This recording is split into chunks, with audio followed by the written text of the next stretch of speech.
My neighbor has been reborn. I overheard this secret after she rented the big house next to mine.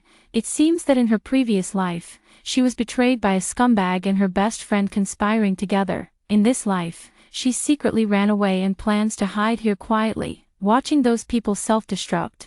I am a discredited person drowning in debt due to failed investments. My creditors are mainly banks and some institutions, who have already sued me and applied for compulsory enforcement. Once found, I'll be sent to jail for a few days. There's nothing I can do about it, so I have no choice but to hide. This house belongs to my friend. He used to be a contractor, and when he couldn't pay his debts, he'd hand over houses instead. He has too many of these properties. I chose a neighborhood with less than half occupancy, which is perfect for me to hide in. My friend rented the house to me and deliberately concealed my whereabouts, for which I am truly very grateful to him. The house wasn't furnished, so I just bought some basic necessities and moved in. It was only slightly better than a Syrian-style setup, but for someone who has slept outdoors before, this was already quite good. Throughout the year, I lived a very reclusive life, doing my best to avoid anyone knowing of my existence. I would always take the elevator to the 23rd floor and then walk up the rest of the way, which led even the property management to believe the unit was vacant. As a result, almost no one in the neighborhood knew I existed. Our floor is the top level, with a layout of 2 elevators serving 3 units. There's a large 150 square meter house with a loft in the middle, flanked by 2 smaller 50 square meter one-bedroom apartments on either side.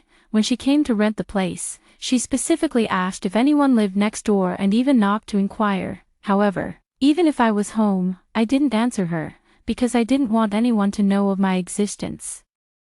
After renting the neighboring unit, she began renovations, reinforcing doors and windows, installing solar panels, and stockpiling various supplies. When she wasn't around, I climbed up to the rooftop to take a look and saw that she had also bought a lot of soil to create a vegetable garden up there. I hope the waterproofing on this rooftop is done well, otherwise I'm really worried it might leak. In the apocalypse, even getting drinking water is difficult.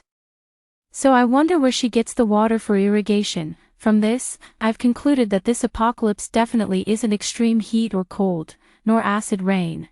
It's probably zombies or something similar. Otherwise, she wouldn't be setting up all these things. This woman is really wealthy. The amount of supplies she's bought is astonishing, enough to live comfortably for 2 or 3 years without any issues. She rented a truck herself. I observed the underground parking entrance from the window, and her movements always coincided with that truck. Parked the car in the underground parking lot, move the supplies upstairs while it's quiet late at night, and then come back the next morning to take the empty boxes away. Even if the property management sees it through the elevator surveillance, they won't suspect she's storing a large amount of supplies here. These past 2 days, I've been searching for news about the apocalypse on my phone, but I haven't found a single mention, not even a hint.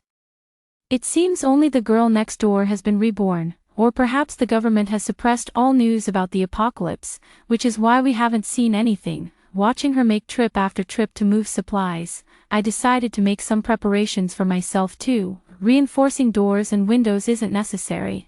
I plan to break the key off in the lock when the time comes, making it impossible to pick and forcing anyone to break the door down.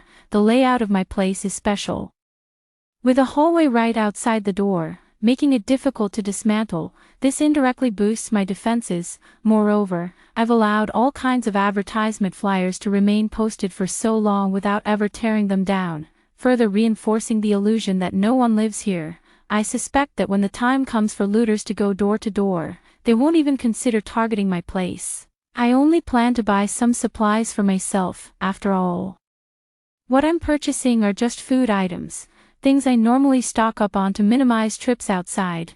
There's no fear of waste even if the warning turns out to be false. I don't have much money on hand. This past year, I've been supporting myself solely through writing novels. After careful calculation, I currently have only 30,000 yuan to my name, thanks to the decent performance of my 2 most recent books and the fact that I just received a month's worth of royalties. The account and bank card I'm using belong to a friend, including the WeChat Pay, Green Bubble, account. My own accounts are currently blacklisted as untrustworthy, rendering them completely unusable. There's simply no other way. I have too little money, so I have to budget carefully and can't afford anything extra. I went to the wholesale farmer's market and bought some rice, flour, cooking oil, dehydrated vegetables, and plastic bags. I bought a large freezer. The kind that's entirely for freezing. Later, I'll steam the rice, pack it in fresh keeping bags, and freeze it to save the trouble of boiling water in the future. I'll do the same with other dishes. I can't afford to buy large quantities of bottled water, but I can buy sealed water buckets.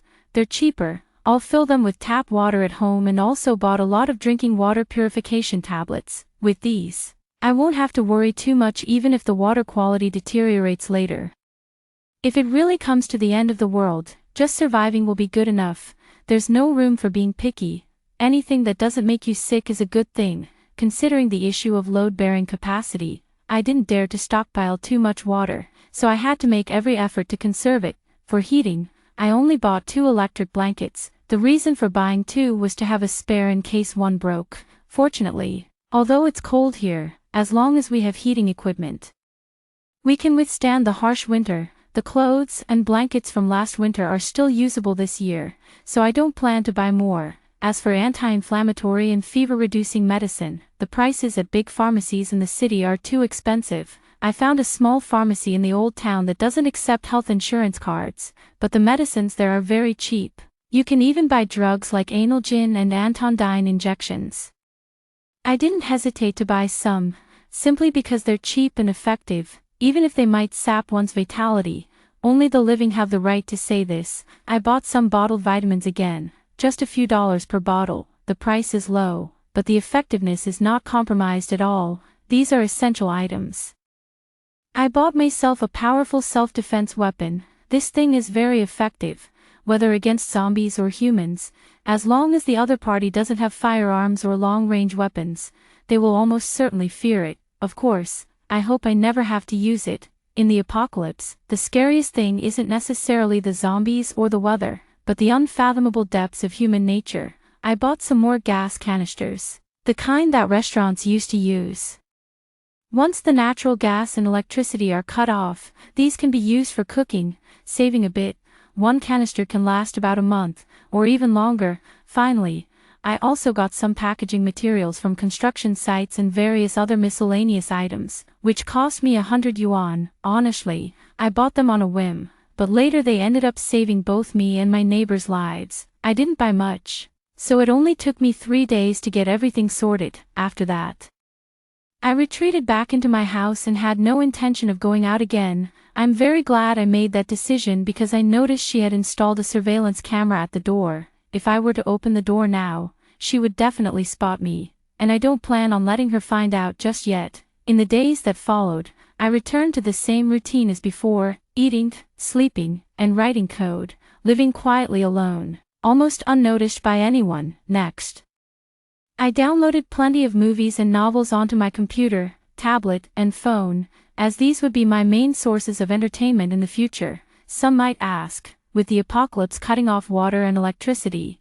and without solar panels prepared, how would I power these devices? The answer is simple. I have a large battery here, fully charged with 5 kilowatt-hours, plus a 3000-watt inverter. It can easily power any appliance, even keeping the fridge running without interruption. This was my old setup. Since I worked on the go and often slept in my car, I converted it into a mobile home. The battery and inverter were my own additions. There was a dedicated generator for charging it, a small device, also installed in the car. When I sold the car, I removed all these components. I originally intended to sell them, but they never found a buyer, so they ended up here. I modified an indoor exercise bike by connecting it to the generator with a belt. Surprisingly, it worked perfectly, solving the power issue effortlessly. This way, I can both exercise and generate electricity every day. It's like killing 2 birds with 1 stone. Perhaps this is a case of blessing in disguise. I told my friend about my neighbor being reborn and advised him to stock up on supplies as well. After all, the neighbor had helped me, so I couldn't just ignore him now. However, my friend didn't seem to believe me. At one point, he even thought I'd been cooped up in my room for too long and was hallucinating, asking if I needed to see a doctor. I tried earnestly to convince him twice, but seeing he remained unmoved, I had no choice but to give up. I figured if the apocalypse really came, I'd just let him come to me for help. After all, he was my benefactor. The girl next door must have been reborn half a month early, because I saw her move in on the 13th day after renting the place. That was yesterday, and she hasn't come out since. Everything was normal today. Everyone went about their usual routines as they should, staring at this month's perfect attendance record. I felt a bit annoyed. My royalties probably won't be coming, but I don't dare stop writing. What if it's not the apocalypse, and she's just like me, hiding out here? If I stop updating, I'd be left looking like a fool. At least tomorrow is the start of the month. I can request a day off. The day after, I'll slack off and only update 1,000 words. That way, by the third day, I'll know whether I need to keep pushing myself. After all, in rebirth stories, the protagonist usually reincarnates 3 days, 7 days, 15 days, or a month earlier. At night, I heard some noise outside and peeked through the peephole. It turned out the girl had come out and chained the security door with multiple locks. Only after confirming it couldn't be opened did she finally relax. Suddenly, she looked in my direction, as if she had noticed I was watching her. She froze, staring motionless for a long time, with her gaze fixed on me through the door. I didn't dare move a muscle or even make a sound. Then, she suddenly moved, slowly walking toward my door. I quickly pulled my eye away from the peephole and covered it with my hand. She seemed to press her ear against the door, trying to determine if anyone was inside. I stood there motionless, afraid she might hear me. A phone ringtone suddenly sounded, startling her. I heard her gasp before she answered the call. "Hello, I'm on a business trip and won't be back for about a week." She walked away while talking on the phone, her voice fading into the distance. Only then did I dare to relax. Actually, I find it a bit strange myself. Why am I so afraid of her discovering me? What would happen even if she did? We'd each live our own lives, and that doesn't seem like a problem, right? But I just don't want her to find me. Maybe it's just a habit of avoidance. On the first day, I took a break from writing my novel, thinking it would be a good way to relax and quietly await the arrival of the apocalypse. Lying in the rocking chair, I continued scrolling through videos. Truth be told, with all the frantic writing I do every day, I hardly have any leisure time, no gaming, and even less time for videos. Today, I was scrolling through videos mainly to see if I could find any news about the apocalypse. Just when I thought I'd come up empty-handed again, a video from my city caught my attention. The video was shot from a second-floor vantage point in a mall. Looking down at the first-floor lobby, a woman suddenly lunged at a man beside her, biting into his neck. No matter how hard the man struggled, it was futile. The woman's strength was overwhelming. Those around them watched the frenzied scene unfold, gathering to spectate. No one stepped in to intervene. With only a few quickly leaving the area, the man soon stopped struggling. The woman stood up in a stiff, unnatural posture and immediately targeted a girl in the crowd, pouncing on her. The girl had been shopping with her boyfriend. Seeing his girlfriend under attack, desperately tried to hold the woman back. Instantly, the woman turned her aggression toward him. At this very moment, the man who had just fallen to the ground also stood up in an eerie manner and charged toward the nearby crowd. "Zombies, everyone, run!" someone shouted, though it was unclear who, and everyone began fleeing for their lives. The video stopped right at this point. I initially wanted to watch the video again, but it disappeared almost immediately, displaying a message that it was unavailable before automatically skipping to the next one. I checked my history, but the video was nowhere to be found. I didn't continue trying because I knew someone must have taken action to remove that video. Even if there were similar videos, they would probably be taken down very soon. From the video, I drew 2 conclusions. First, the zombie virus mutates extremely quickly. The entire video was only about half a minute long, and the time between the man being attacked and falling to the ground to him standing back up was just over 10 seconds. Of course, this might be related to where the woman attacked him. But one thing is certain, the infection spreads very rapidly. Second, the zombies are fast and strong. The first man who was pounced on by the female zombie looked quite robust, and their weight difference was likely at least twofold. Yet the man couldn't push the female zombie away at all. For now, these are the only 2 conclusions I've drawn. As for where to attack to successfully kill a zombie, that's not my immediate concern. After all, The food I currently have should last me at least 6 months without any issues. I don't plan to think that far ahead. There's a chance I might not even live to see that day. I stood up and listened to the sounds downstairs. Everything still seemed peaceful, with only the cheerful laughter of children playing. It appears the virus hasn't spread here yet. At that very moment, a message suddenly popped up on my phone. Picking it up to check, I saw it was a video call from a friend. I quickly took the phone to the master bedroom, separated from the neighboring unit by a living room. My voice wouldn't be heard unless I spoke loudly. As soon as the video connected, I saw my friend's face, looking like someone who had narrowly escaped death. Holy shit, you said that woman next door was reborn. It's actually true. I fucking saw zombies today and almost got bitten. Hearing him say that, my heart immediately tensed up. After all, anyone would be terrified encountering something like this. I immediately bombarded him with a series of questions. Where did you see it? Where are you now? Are you safe? Did you stock up on any supplies? My friend patted his chest and grinned. Don't worry, I'm totally fine. Already back home. That zombie was at Hinyu Square. Luckily, I've got 9 lives. My wife and I ran into it in the underground parking lot. If I hadn't reacted fast and jumped into the car immediately, that damn thing would have definitely bitten me. Hinyu Square seems like the same location as that local video earlier. It really is a miracle he made it home alive. It's good that you're home. Did you stock up on some supplies? I asked the most important question. If they had only returned home without any food, it still wouldn't be safe. Speaking of which, we have to thank you. My wife saw your reminder and couldn't stop worrying. So she dragged me out today to buy some things to stock up at home just in case. Who knew it would turn out to be the right move? As my friend spoke, he turned the camera around. His wife, the shopaholic, actually came in handy this time. The supplies they bought should last them at least 2 months or so. Seeing that they had prepared all this put my mind at ease.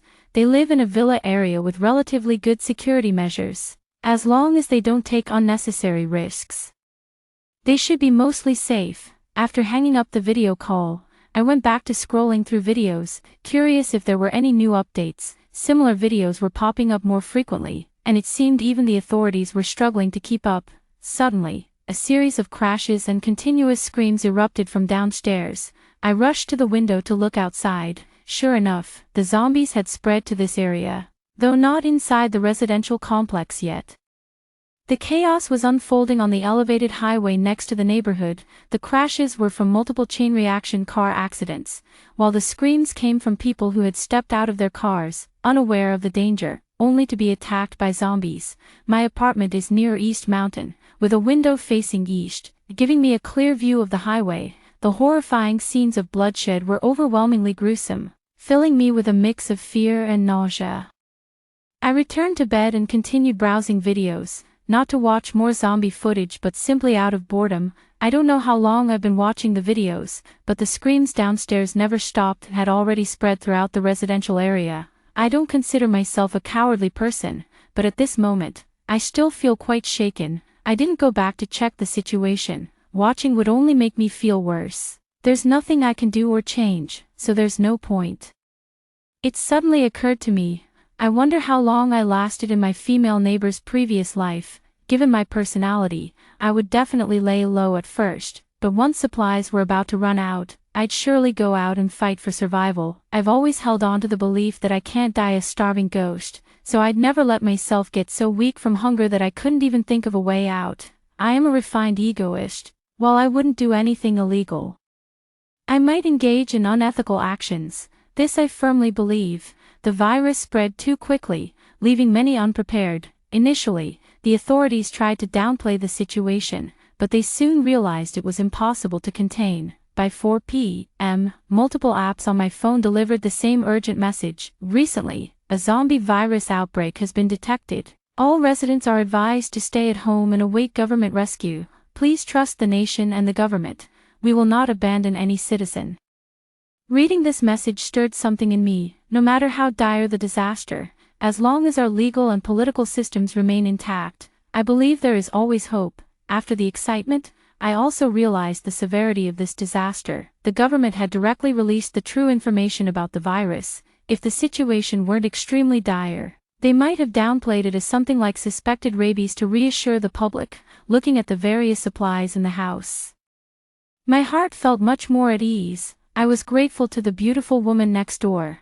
If she hadn't moved in beside me, I probably wouldn't be as calm as I am now. As night fell, I didn't turn on the lights. It wasn't my habit, since I couldn't draw the curtains. Turning on the lights would reveal my presence to others, so I usually rose with the sun and went to bed at sunset. Apart from the glow from my phone, everything else was pitch black. Some lights in the neighborhood were on. I roughly counted the number of lit windows in the building across from me. Only 12, of course. There were others on the side not facing me, so I couldn't see if their lights were on, but it was safe to assume there were no more than 20 households still occupied. Having fewer people actually has its advantages. There are fewer zombies downstairs. In the small square, only 5 or 6 zombies are wandering aimlessly, while the rest are outside the residential area, unable to get in because the main gate is closed. Moreover, these zombies seem to become sluggish at night, their movements noticeably less agile than during the day. Although this is a newly built residential area, most of the residents are elderly, often with their grandchildren in tow.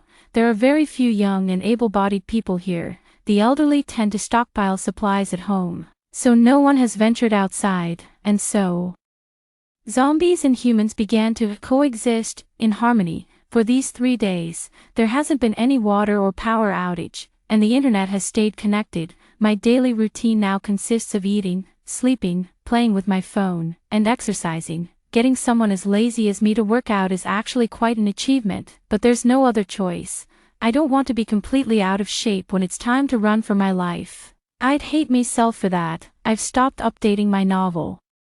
On the second day of the zombie outbreak, I actually posted a regular update, but the readership plummeted to a terrifyingly low level. I guess no one's reading anymore, so I just stopped. After all, making money doesn't seem useful now anyway. Occasionally, I've spotted cars or people passing by on the nearby overpass, but they're almost always one-way trips. I haven't seen anyone come back. Maybe they found a better place to go. I had just finished marveling at the peaceful coexistence between humans and zombies when things took a turn the very next day. That night, as I was about to fall asleep, the loud, soaring melodies of Phoenix Legends suddenly blasted from downstairs. I quickly got up and rushed to the window to look down. The streetlights were still on, making the scene below quite visible. Someone had launched a drone with a phone tied to it, and the music was coming from there. The zombies were drawn to the sound and began moving toward the east gate. The ones outside also grew agitated, but the darkness made them sluggish. With the fence and gate blocking their way, they couldn't get inside. As the zombies in the neighborhood were all lured to the northeast, the drone started moving along the fence toward the north, pulling all the zombies in that direction. Surprisingly, this tactic actually cleared the area near the east gate. Not a single zombie remained.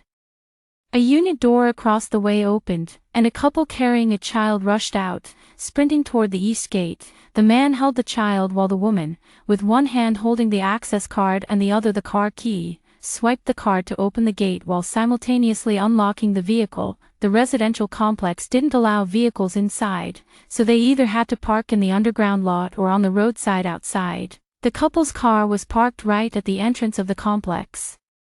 The sound of the car unlocking caught the attention of 2 zombies, but the couple moved quickly. By the time the zombies were still some distance away, they were already inside the car, starting the engine, shifting gears, and stepping on the gas, all in one smooth motion. The car began to move just as the zombies reached its side. This car definitely doesn't need a key to start, otherwise it couldn't have been this fast. Watching their actions, I joked to myself. Although their movements just now were thrilling yet safe, I was still incredibly nervous, hardly daring to breathe. The music had already stopped. It seemed they weren't using a player but rather a video call ringtone.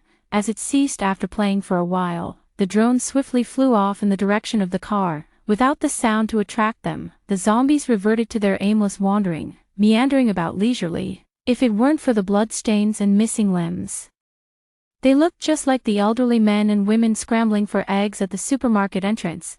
It seems I've already grown accustomed to their disgusting appearance. The fear I felt when first seeing them this morning is gone.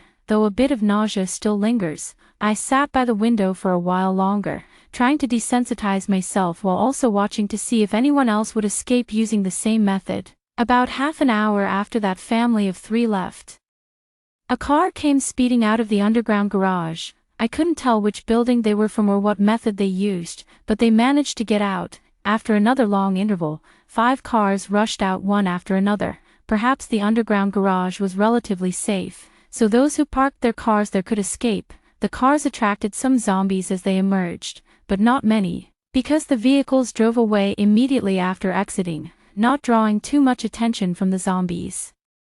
Seeing that there didn't seem to be much excitement left, and my disgust toward these zombies had also lessened somewhat, I returned to bed, intending to sleep. Sure enough, I had nightmares that night. Still about zombies. In my dream, I was being chased by zombies, wearing makeshift protective gear and holding my red baseball bat. I was almost at a safe place, but my physical stamina gave out, and they caught me. When I woke up in pain, I realized it was already daylight. I suspect this dream was a glimpse of my past life, looking at the extra fat on my body from laziness and neglect. For the first time, I willingly got on my bike and pedaled for a full 40 minutes before getting off, exhausted and completely drained. Even though I occasionally exercised this year, it was mostly just sporadic bursts of motivation with little real impact. After a shower, I massaged my muscles to relax them, noticing it was almost noon. I made myself a brunch, simple but enough to fill me up. I want to be a flexible and strong fat guy. Although I want to improve my physical strength, I don't have much intention of losing weight. After all, I can eat my fill now, so I shouldn't let too much fat drop off. Otherwise, I might not be able to endure when hunger strikes. Let me mention here that I'm 190 centimeters tall and weigh 110 kilograms. I used to be a national-level middle-distance runner and maintained regular exercise until my business hit a rough patch, which led to my decline and gaining over 10 kilograms of extra fat. After taking a nap, I got up and made a gradual fitness plan for myself. Life seems to have returned to a calm state. Last night, some people ran out, and today, others are getting restless. At first, a few cars emerged from the underground garage and left this place without any hindrance. A car traveled a certain distance and then stopped beside another vehicle. Shortly after, 2 people got out and quickly climbed into their own car. These 2 families could be considered the safest, having completed their evacuation without any real danger. Watching them, I couldn't help but feel happy for them. Due to the vehicles emerging, many zombies began moving toward the garage entrance, causing the number of zombies at the eastern gate to increase as well. A cardboard box was thrown out of a window downstairs, landing precisely on the green belt outside the residential area. Immediately after, a ringing sound erupted, still that of Phoenix legend, so loud it could be heard clearly even through the cardboard box. The family was very clever. They didn't have a drone, and throwing the phone directly would surely break it. By placing it inside a cardboard box, they created a cushion to prevent the phone from shattering, while still effectively attracting the zombies.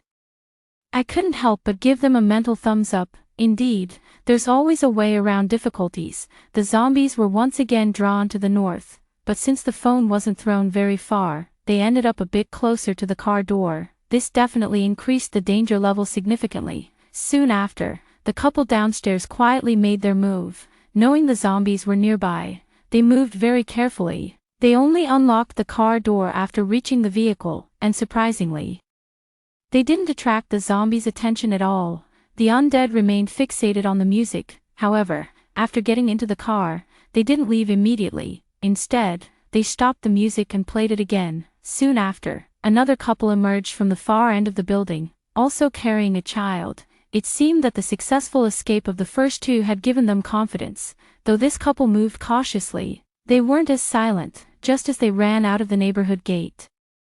A few zombies turned to look at them. The scent of fresh flesh successfully caught the zombies' attention, and they immediately gave chase. The little girl in the man's arms let out a piercing scream upon seeing the zombies approach. The sound was so sharp that it completely drowned out the music from the phone.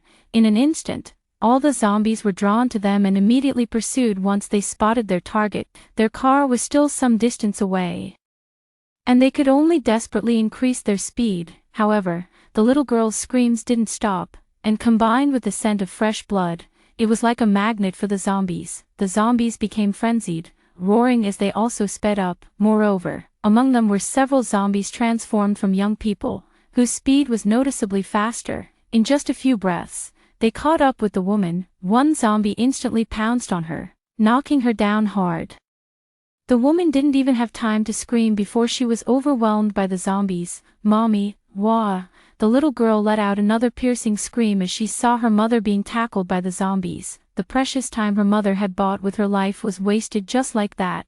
The girl's voice was incredibly penetrating, and the zombies, which had momentarily paused, immediately resumed their pursuit of the father and daughter. I watched from upstairs, my hands unconsciously clenching into fists, palms already drenched in sweat, yet I didn't even notice. My heart kept praying that the man could make it to his car. However, the zombies had no intention of letting them go. Just as the man pulled open the car door, the pursuing zombies caught up to him, pouncing on the father and daughter and knocking them to the ground. The little girl's screams rang out once more, but they lasted only a dozen seconds before falling silent. The zombies fought over their flesh, tearing it apart. Before long, the couple rose to their feet, joining the ranks of the undead.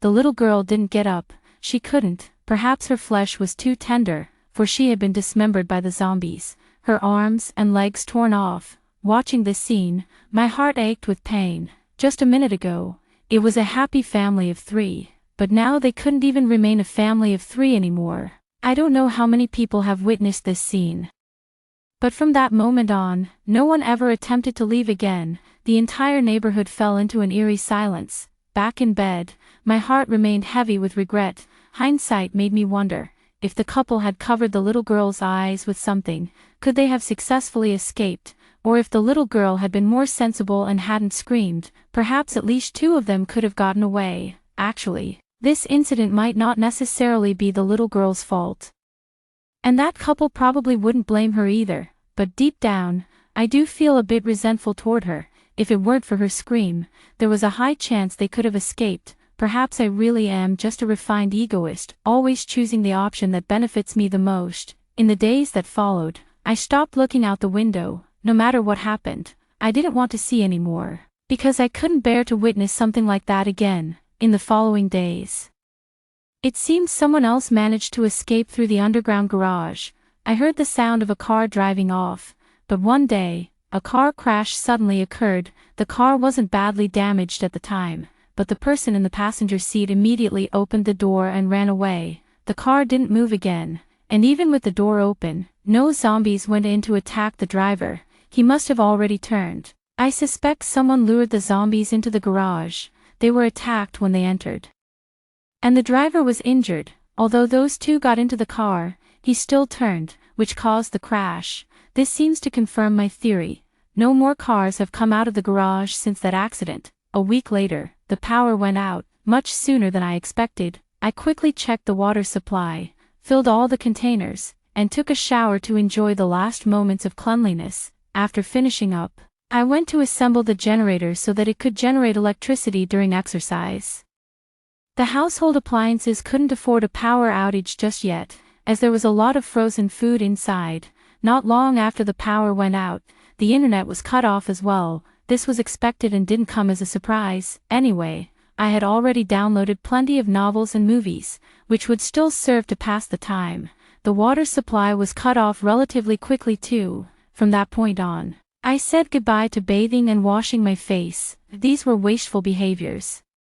The water used for rinsing rice and vegetables would be allowed to settle, disinfected, and then reused, all to conserve water as much as possible. I had a feeling water would run out before food. I bought a lot of plastic bags so that I wouldn't have to wash dishes. Besides, much of the rice and dishes were frozen. After thawing, I'd just add a little water to the pan for stir-frying, heat it up, and eat it directly. The biggest issue is the waste disposal.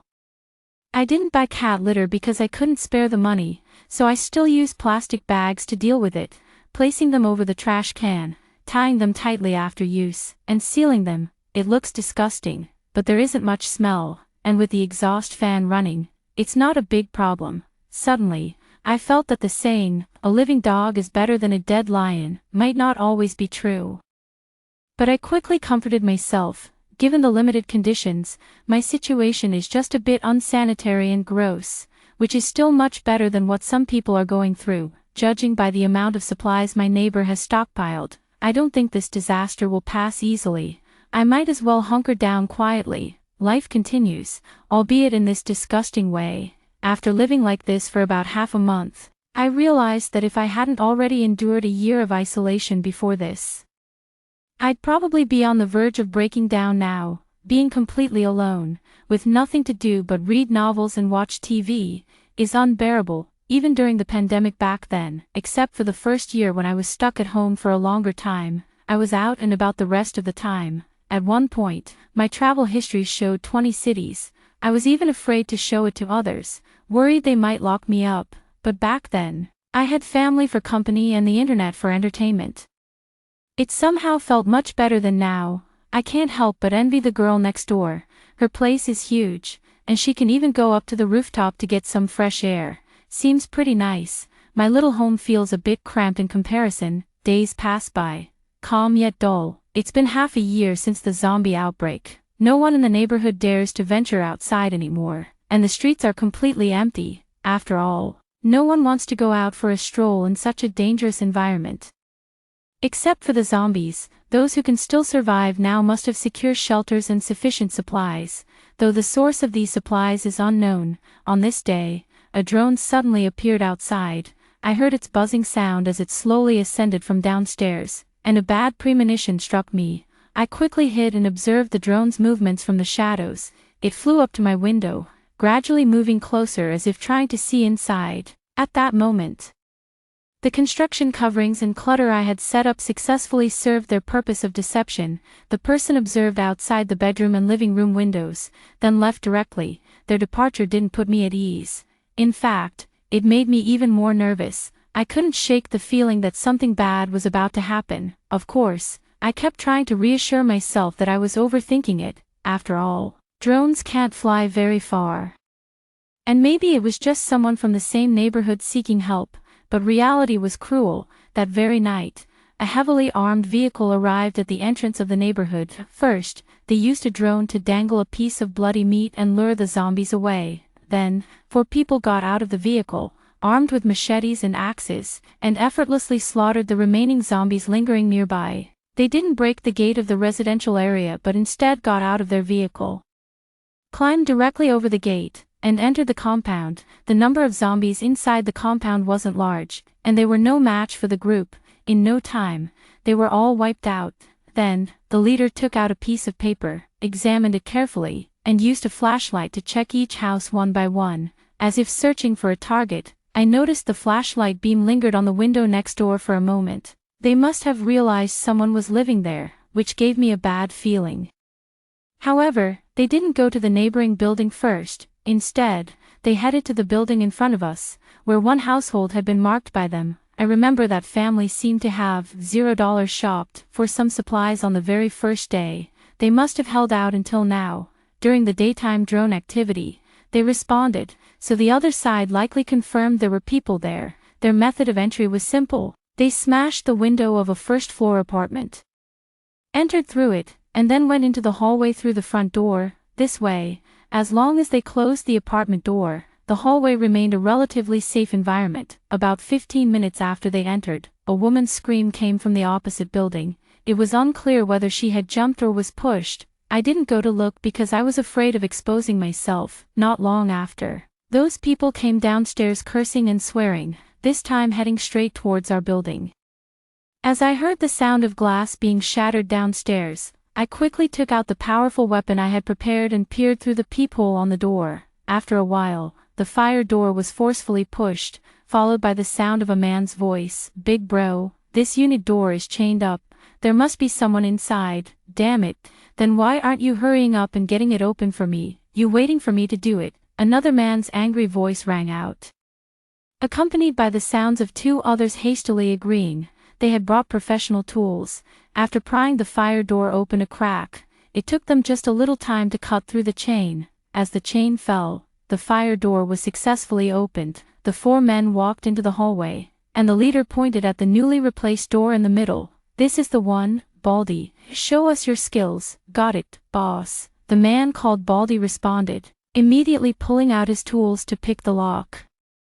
However, he quickly stood back up. Boss, the lock's jammed, there's no way to pick it, damn it, what good are you? The boss smacked Baldy's shiny bald head and cursed angrily, then started banging on the door. Listen up inside, open the door now, we just want supplies, if we have to break in, you won't like what happens next. There was no response from inside, nor did the door open. Perhaps she had great confidence in her door, believing they couldn't possibly break in, however. What I want to say is that she underestimated these people. Sure enough, after shouting outside the door for half a minute with no response from inside, one of the underlings pulled out a large sledgehammer like the one Huang Dachui used. Boss, should we just smash the wall? No point wasting words with her. Our building has a frame structure with no load-bearing walls at all. Even the wall by the entrance is only 24 centimeters thick. It could be smashed through easily. This is also why I didn't reinforce the doors and windows. It would have been pointless since they could just break through the walls. Get to work. The boss didn't waste any more words and directly issued the order to his underling. The underling spat on his hands, rubbed them together, then picked up the sledgehammer and started swinging at the wall with all his might. They were clearly experienced at this kind of thing. After just a few swings, a small hole appeared in the neighboring wall. The boss waved his hand to signal the underling to pause, peeked into the room through the hole, and then grinned. Hey sweetheart, be smart and open the door now. Otherwise, when we get in, we'll make sure you regret it. I've seen what that girl looks like. Definitely schoolbell material. Fair-skinned and beautiful with a great figure, it's safe to say that falling into the hands of these four wouldn't end well for her. Keep dreaming. If you dare come any closer, I'll chop you down. Just try me. The girl's voice trembled slightly, but her words remained defiant. Keep smashing, you'll get to enjoy her right after. The leader waved at his underling, giving him an extra boost of motivation. The younger brother had already seen the girl inside, and hearing the boss's words. He put in even more effort. After just a few swings of the sledgehammer, the hole in the wall had grown significantly larger, just a little more widening, and someone could easily get through. I slowly turned the door lock. The sound of them smashing the wall covered the slight noise, and it didn't catch their attention. Moreover, they had observed during the day that only this unit in the middle of the floor was occupied, so they had completely let their guard down. With the younger brother's relentless effort, the hole was finally opened, and the grins on the four men's faces grew lecherous and wild. Heh heh, little girl, you refused the easy way, so now you'll have to take the hard way. Tonight, you're gonna serve us real good, boss. Let me go in first. Another underling grabbed a cleaver and was about to charge in, but the boss shoved him aside. Get lost. If you hurt this delicate little girl, I'll skin you alive. Watch me, the boss said.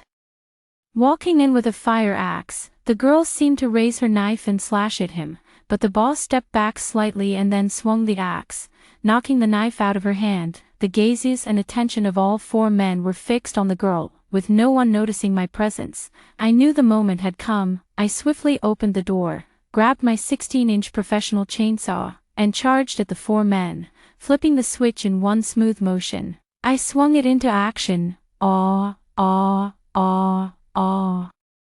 Four consecutive screams rang out as all four were instantly incapacitated. The bald man's arm was severed clean off, while the other two suffered deep, bone-exposing wounds. The leader took a slash across his back, a long gash stretching from shoulder to waist, leaving him writhing helplessly on the ground. Few carbon-based lifeforms can withstand such a devastating weapon, even with some protective gear. Unless it's metal, it might as well be tissue paper. This 1,000 yuan was definitely not spent in vain. It's incredibly effective. The sudden turn of events left all five of them stunned. The girl inside had no idea what was happening outside, only seeing the approaching demons suddenly collapse and not get up. The other three were still screaming in agony. I took a slight step back, pointing the chainsaw at the three who were still conscious. I don't want to kill anyone. Get out now. Immediately, they had no intention of resisting at this point.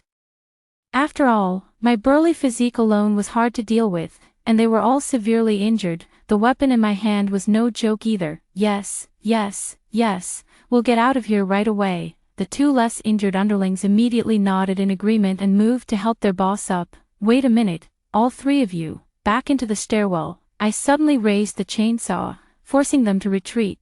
The underling's face showed hesitation, but with the buzzing chainsaw in sight, he had no choice but to back away helplessly. I reached out and felt around the boss's waist. Sure enough, I found a handgun. Actually, I didn't know he had a gun either. It was just a vague feeling that he might, so I wanted to search him. If I hadn't trusted my instincts, I'd probably be dead for sure. We've never handled a real gun, but we've played with too many imitation and toy guns, so we're not completely unfamiliar with them. I put the gun away and, just to be safe, searched his pockets again. Finding nothing else, I also took out the car keys before calling the three back to continue escorting the person downstairs. I wasn't worried they might pull out another one, because judging by how respectfully these three treated their boss, the most powerful weapon was definitely in his hands. When the underling helped the boss up, he reached out and felt around his waist, only to find there was nothing there anymore. His little movement didn't escape my notice.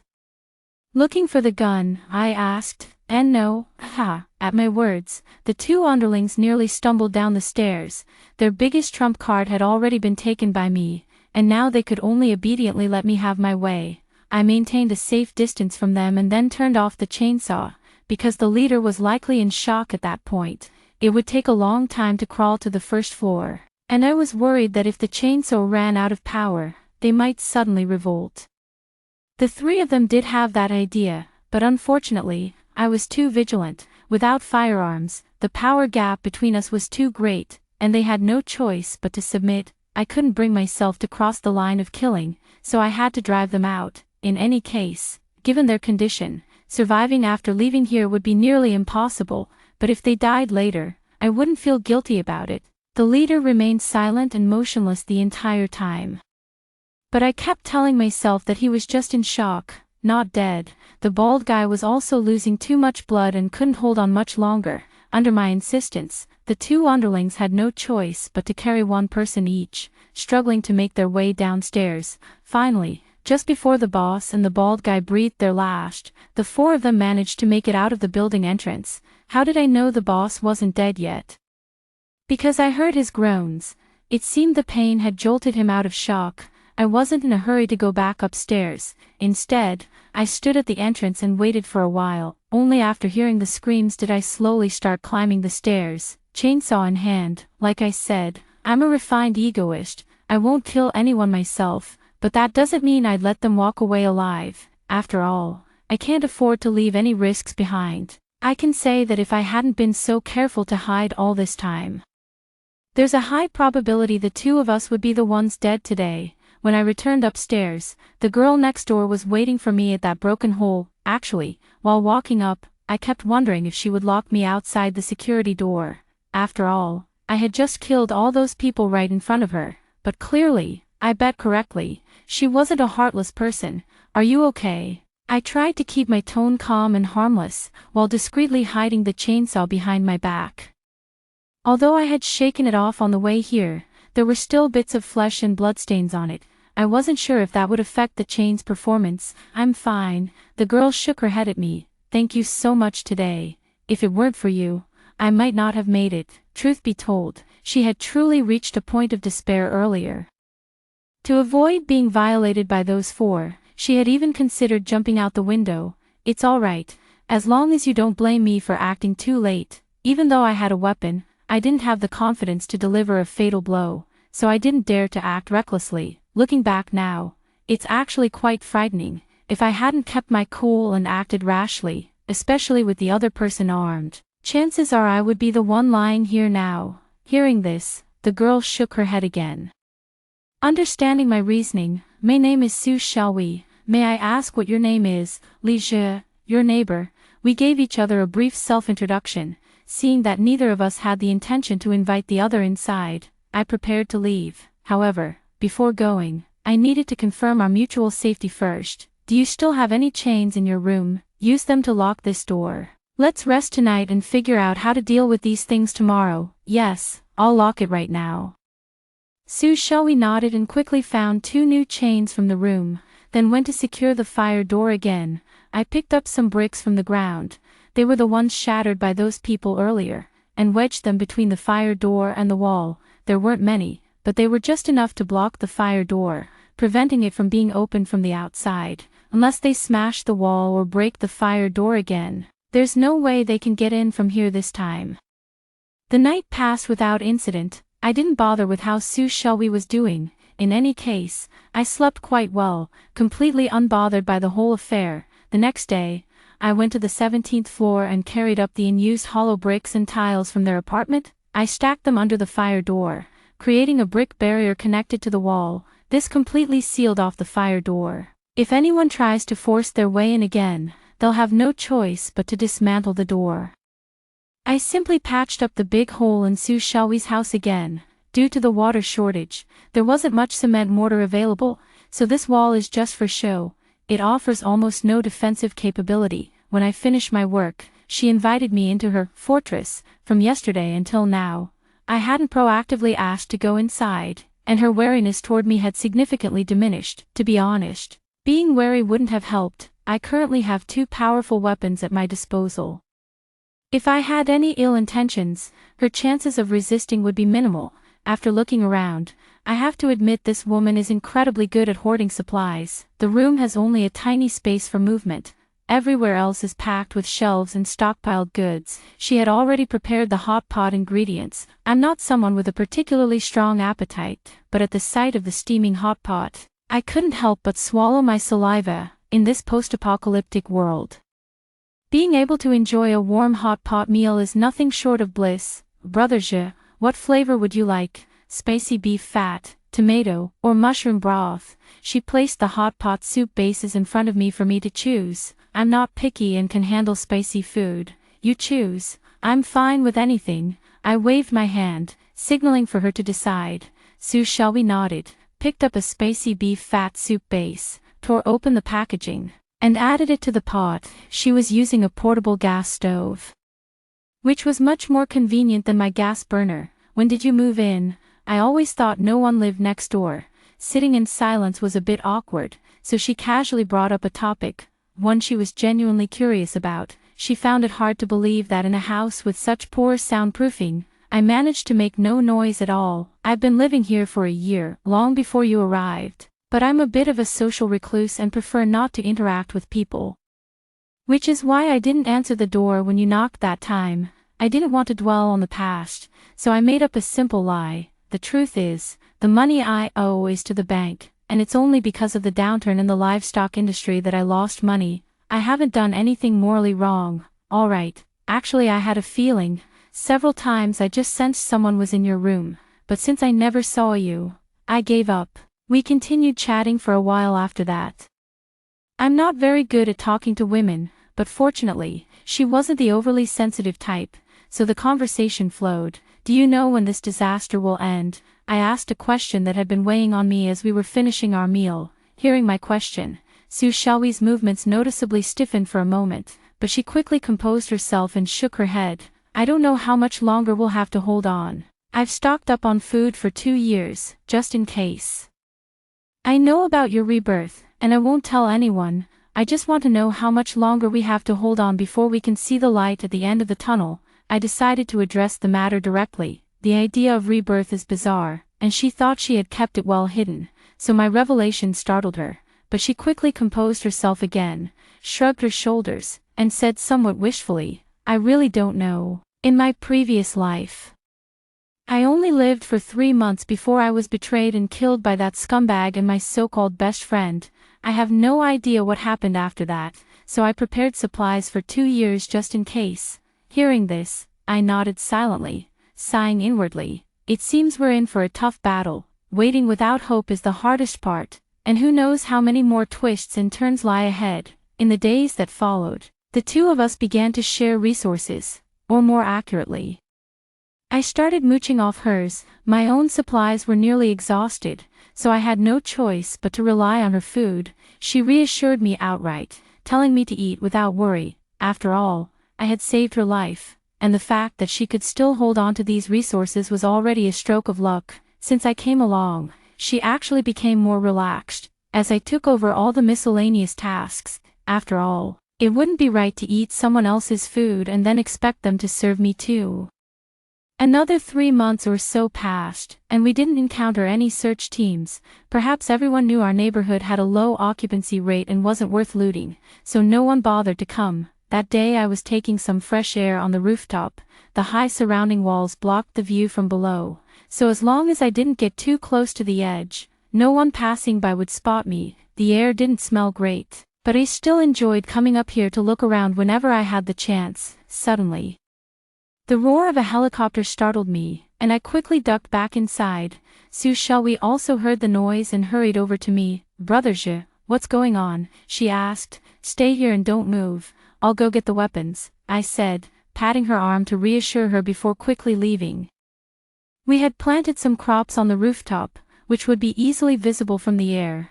I didn't know whether the helicopter was friend or foe, so I had to prepare for a fight. However, by the time I returned, the helicopter was already very close, and we could hear the voice coming from above. "Residents, we are the People's Liberation Army of Country Z. Our nation has developed vaccines and medications to combat the zombies. Please hold on, the zombies will soon be eradicated."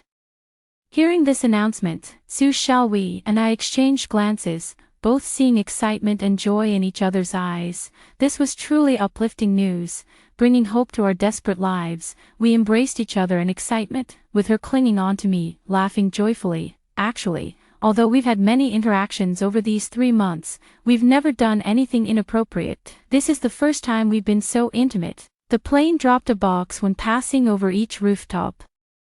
When it reached ours, the person deliberately avoided the vegetables I had planted. Perhaps seeing these vegetables made him realize there were survivors in this building, and he didn't want to ruin our hard work. I went to retrieve the box. Inside were some food and water, along with a note that read, "Hang in there, stay strong." Today, Sue Shelby and I indulged in a little luxury. The news we received today was definitely worth celebrating, so a small splurge was totally justified. Our way of indulging was still eating hot pot, but this time the meal was even more lavish. I even felt like I'd gained at least half a kilogram from it. In the following days, planes arrived every 3 days. Whenever supplies were taken from a rooftop, more would be airdropped, and the quantity was noticeably larger than the first batch. Half a month later, large drones began spraying medicine. The scent was so fresh that it felt a bit unfamiliar to us, who had grown accustomed to the stench of zombies. Zombies immediately lose all activity upon contact with these drugs, collapsing to the ground as if reverting back to corpses. After the drug spraying concluded, ground troops began their operation, armed with thermal weapons. They cleared out zombies hiding in corners and then transported the bodies away by truck. The car that had been parked at the east gate for 3 months was towed away. When the soldiers opened the door, a zombie emerged. I recognized him as the underling who had been smashing the wall. I felt somewhat relieved. At the time, I had suspected the car might contain supplies and had been tempted several times to check, but Sue Shelby stopped me each time. The cleanup effort was so massive that I noticed not only soldiers but also many civilians participating, most likely survivors who voluntarily joined the work. Our nation embodies the unity between the military and civilians. The army will always fight on the front lines to rescue the people, and the people, once capable, will do their utmost to assist the military. Once the bodies were cleared, medical teams began going door to door to administer vaccines. I had already opened the fire exit early. As there was no longer any danger, a squad of soldiers escorted 2 medical workers. They looked at the large scar on Sue Shelby's door, their eyes filled with ambiguous emotions. Fortunately, Sue Shelby immediately helped explain it for me. Hearing that I was the rescuer rather than the perpetrator, their attitude noticeably improved, and I couldn't help but wipe my forehead in relief. Thank goodness I didn't do anything heinous. This vaccine is truly remarkable.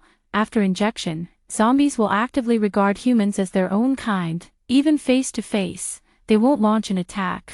Sue Shelby is a wealthy woman who owns several properties in the city.